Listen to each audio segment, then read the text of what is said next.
आपल्यासोबत काँग्रेसचे खासदार रवींद्र चव्हाण आहेत. दादा, एवढ्या मोठ्या मिन्नतवाऱ्या या निवडणुकीमध्ये आपल्याला पाहायला मिळाल्या. पक्षाची नाराजी बाजूला करून तुम्ही नागेश पाटील आष्टीकर यांच्या चिरंजीवाला उमेदवारी या ठिकाणी दिलेली आहे. वरतून तसा तुमच्यावर दबावही होता तेव्हा तुम्ही सांगितलं होतं, पण तेच नागेश पाटील आष्टीकर आता दिल्ली दरबारी दाखल झालेले आहेत. नाही, आता आपण कालपासून जे आपण ऑपरेशन टायगर ऐकतोय आपल्या माध्यमातून, मीडियाच्या माध्यमातून आणि बघतोय, पण आपण ज्या प्रकारे सांगतायत की नागेश पाटील आष्टीकर दिल्ली दरबारी आहेत, असं तर आतापर्यंत मला तर काही माहिती नाही किंवा आपल्या माध्यमातून काही मी बघितलेलं नाहीये. काल मी नागेश पाटील आष्टीकर यांच्या संपर्कात होतो.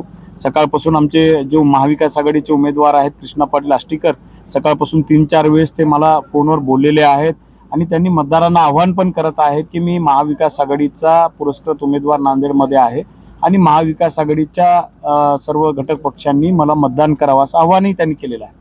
काही नागेश पाटील आष्टीकरांसोबत तुमचं या निवडणुकीच्या दरम्यान खूप बोलणं वगैरे होत होतं, की याविषयी काही चर्चा वगैरे झाली का? नाही, याविषयी त्यांनी कधी काही चर्चाही केली नाही, पण तुमच्याकडूनच असं माहिती मिळते की ते शिंदे सैनिकडे जाणार आहेत किंवा, पण ह्या सगळ्या जरतरच्या गोष्टी आहेत. ज्या गोष्टी घडल्या त्याच्यावरच बोललेलं बरं राहील असं मला वाटतं. पण आज जरी आमचे कृष्णा पाटील आष्टीकर महाविकास आघाडीचे उमेदवार आहेत आणि ते सगळं मतदारांना आव्हान करत आहेत की मला मतदान करा. दादा, टीएमसीचे खासदार पडले आणि आता ऑपरेशन टायगर, हे नेमकं काय सुरू आहे? आता मला वाटतं की भाजपचं हे सर्व एकाच गोष्टीसाठी चालू आहे की मागच्या एप्रिलमध्ये जे 3 दिवसीय विशेष अधिवेशन त्यांनी घेतलंय, परिसीमन बिल म्हणजे डिमिलिटेशन बिल त्यांना त्या ठिकाणी मंजूर करण्यासाठी हे ते प्रयत्न चाललेले आहेत असं मला वाटतं. कारण त्यांच्याकडे पुरेसं बहुमत त्यावेळेस नव्हतं आणि हे छोटे छोटे पक्ष तोडाफोडी करून एकत्र करण्याचा प्रकार भाजपकडून हे चालू आहे. पण त्यांना यश येणार नाही, कारण त्यांना माहिती आहे की देशामध्ये प्रचंड प्रमाणात जनता आता भाजप सरकारवर नाराज आहे. विद्यार्थी वर्ग नाराज आहे, बेरोजगारी मोठ्या प्रमाणात आहे, शेतकरी वर्ग नाराज आहे आणि नाराजीचा फटका येणाऱ्या निवडणुकीमध्ये त्यांना बसणार आहे. आणि त्यांची कोशिश चालू आहे की परिसीमन बिल मंजूर करायचं, डिमिलिटेशन करायचं, जागा वाढवायच्या आणि आपलं येणाऱ्या काळामध्ये 2029 मध्ये सरकार आणायचं, हे त्यांचे प्रयत्न ह्या माध्यमातून सुरू आहेत असं मला वाटतं. पण ते यामध्ये यशस्वी होणार नाही. नागेश पाटील दिल्लीला गेलेले आहे, उद्या या निवडणुकीवर याचा काही परिणाम वगैरे?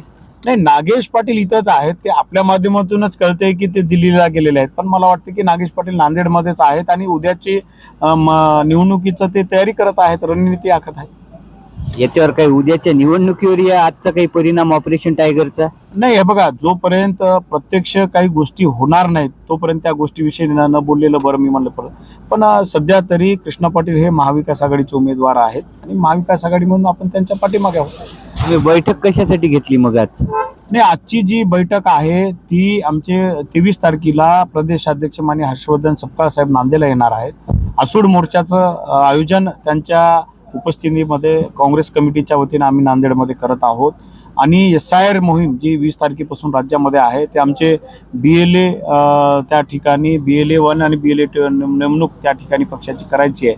आणि आम्ही संघटन सृजनच्या माध्यमातून नवीन आम्ही तिन्ही जिल्हाध्यक्ष, मी दक्षिणचा आमचे शहराध्यक्ष अब्दुल गफारभाई, उत्तरचे विठ्ठल पावडे, आम्ही आज या ठिकाणी जिल्हाध्यक्ष झाल्यानंतर पहिली बैठक घेतली आणि पक्ष संघटनेचा आढावाही आम्ही या ठिकाणी बैठकीमध्ये घेतलेला आहे. ते काँग्रेसचे खासदार रवींद्र चव्हाण यांनी आताच आपल्यासोबत बातचीत केलेली आहे. त्यांनी स्पष्ट केलेले आहे की महाविकास आघाडीचे जे उमेदवार राहणार आहेत ते कृष्णा पाटील आष्टीकरच आहेत आणि नागेश पाटील आष्टीकर हे दिल्लीत नसून नांदेडलाच आहेत. ते उद्याच्या निवडणुकीची तयारी या ठिकाणी करण्यात ते व्यस्त